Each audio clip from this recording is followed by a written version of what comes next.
مطلب ہمیں غور و تفکر کی حالت میں رہنا چاہیے۔ میرے آقا صلی اللہ علیہ وسلم غور و تفکر کی حالت میں اکثر دیکھے گئے ہیں۔ اکابرین کے بارے میں منقول ہے کہ وہ سوچتے تھے، غور و تفکر کرتے تھے، اخروی معاملات میں گفتگو کم رکھا کرتے تھے، نفل عبادت بعض وقت کم رکھتے تھے، تفکیر کا معاملہ طویل کرتے تھے۔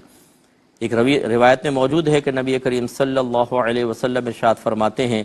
کہ گھڑی بھر کا غور و تفکر سال بھر کی عبادت سے افضل ہے۔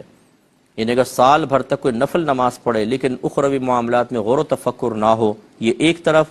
اور کوئی بیٹھ کر تھوڑی دیر آخرت کے بارے میں سوچے، غور و تفکر کرے، تو یہ اس کی سال بھر کی عبادت سے بہتر ہے۔ اس لیے میں عوام سے گزارش کرتا ہوں کہ کسی بھی عوامی آدمی کو اگر آپ انگلیوں پہ ہر وقت تسبیح پڑھتے ہوئے ہونٹ ہل رہے ہیں، اس کے اشراق ہے، چاشت ہے، اوابین ہے، رات کو تہجد پڑھ رہا ہو، ہر وقت قرآن کھول کے پڑھ رہا ہو، لیکن ہے کم علم آدمی، تو کبھی بھی یہ گمان نہیں کیجیے گا شاید یہ علماء سے افضل ہو گیا، کیونکہ ہم تو اپنے قریبی عالم صاحب کو دیکھتے ہیں تو زیادہ عبادت نہیں کرتے ہیں، بس یہ کہ نماز پڑھائی، درس وغیرہ کیا اور تدریس کرتے ہیں مدرسے میں جا کے، ختم، اتنا زیادہ ان کی نفل عبادت نہیں۔ تو عوامی سوچ یہ ہے کہ یہ شخص شاید افضل ہو گیا۔ یہ تو حدیث دیکھ لیجئے، سرکار فرماتے ہیں گھڑی بھر کا غور و تفکر سال بھر کی عبادت سے افضل ہے۔ تو علماء کا جو تفکر ہوتا ہے بڑا گہرا ہوتا ہے، کیونکہ وہ قرآن پڑھتے ہیں، حدیثیں پڑھتے ہیں۔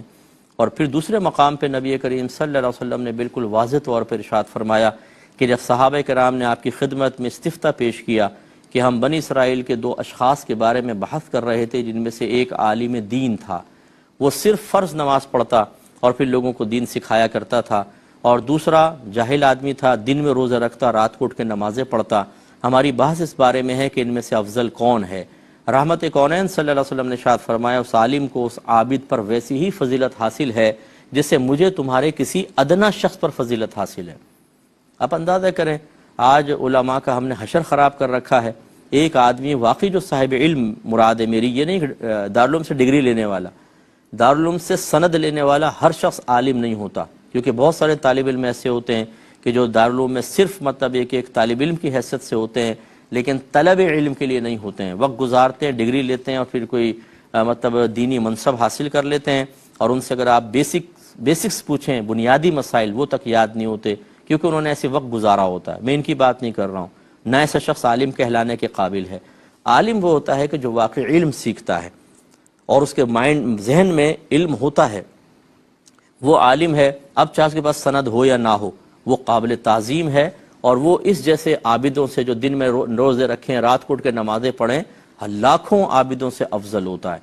لیکن عوامی نظر ایسی ہے کہ جو بابا کسی چاہے نماز نہ پڑھے، نہائے نہیں، لیکن ایک کھولی میں بیٹھا ہو اور لوگ کہہ دیں کہ یہ 40 سال سے بابا اسی کھولی میں ہے، او ہو 40 سال سے اس کھولی میں ہے، او بابا بہت بڑا اللہ کا ولی کہلائے گا۔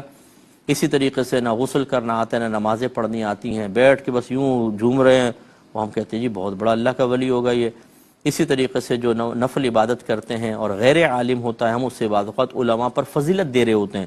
آپ کے نبی کیا فرما رہے ہیں اس کو دیکھیے۔